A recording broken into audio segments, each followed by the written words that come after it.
library, and we're going to talk about storage.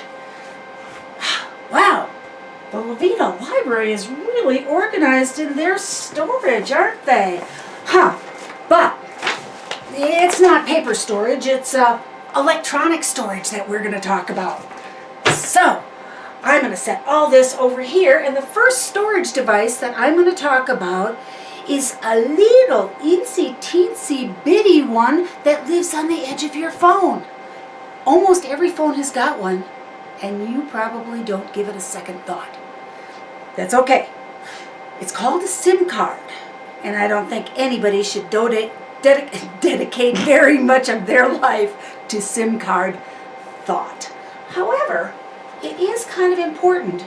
They tend to live in a little spot like this, and you have really sophisticated tools sometimes to take them out. Although what you should do if you need to change your SIM card is watch a video on YouTube or on your phone's website to find out how to do it, because they're all a little different. This one just kind of pops out, boom, but not right now, it doesn't, with a paper clip. Apple actually sends a tool that you can use to pop it out. And this is just not wanting to pop out right now. But trust me, it's there. And it's little, itsy bitsy teeny tiny. But it holds a bunch of important information. Or not maybe a bunch of important information, but really important information. That is your phone number and your carrier and billing information that you use with your carrier. The thing is that your carrier information is what tells your phone to go bounce off a tower from AT&T or T-Mobile or Sprint or whatever. And then when you change your carrier, your phone doesn't work. Sometimes you have to get a whole other phone when you change carriers, and sometimes you just have to change this little SIM card. So that's why SIM cards are important. That's the only reason to think about them. All right, enough about that. Electronic storage is a lot like your brain's long-term memory. Okay, you got a great brain, no problem, but if your brain doesn't work so good, you need to write stuff down. Otherwise, it's not saved. It's gone forever. Well, that's what they had to use with the old computers. They didn't have any storage, so they had to use paper punch cards to remember anything. Yeah, right. Then, down the line, they figured out that they could put something called a hard drive into a computer. They being people like Microsoft or employees or people that work for Bill Gates or Steve Jobs or one of those people. Anyway, they had some memory on the hard drive inside the computer itself, and then they had little slots for floppy disks. Call them floppy disks because the first ones were about this big, and they were kind of floppy. The next ones that came out were smaller, and they weren't floppy, but the name stuck. Those went into what they called these little slits, the A drive. And some of the computers also had a secondary drive called the B drive. Well, floppy disks are gone. It's really hard to find one. Museum maybe somewhere.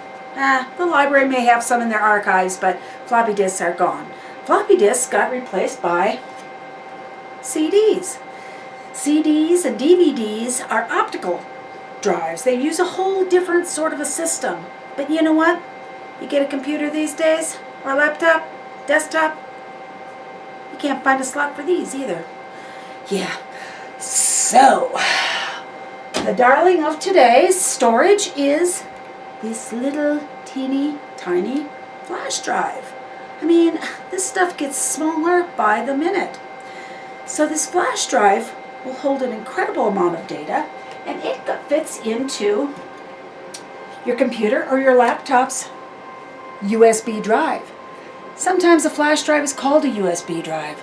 It's called a jump drive. It's got a few other names, but it can hold a tremendous amount of data.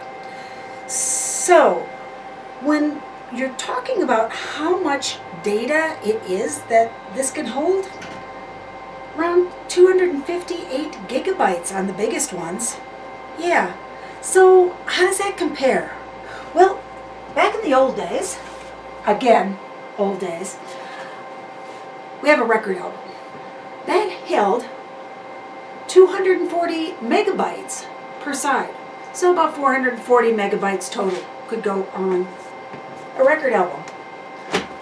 On a CD, somewhere over 700 megabytes total. Here, we're talking about up to 250 gigabytes. A lot of storage.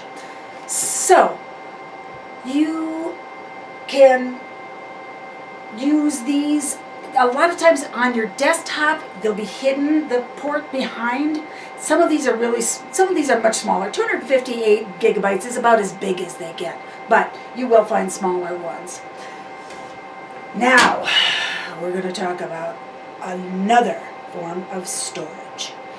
And this one is bizarre, because it doesn't have much in the way of hardware. Nothing you can see, touch, or throw. What is it?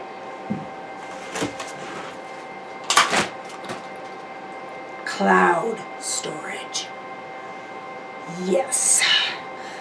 The cloud is some manner of transport that sends your pictures, your documents, whatever, through the internet to someplace. I don't know where. None of us really do.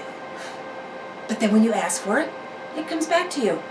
And you don't take up any space at all storing, because it's in the cloud. Now, may not know a whole lot about the cloud, but we do recognize the names of the companies associated with clouds.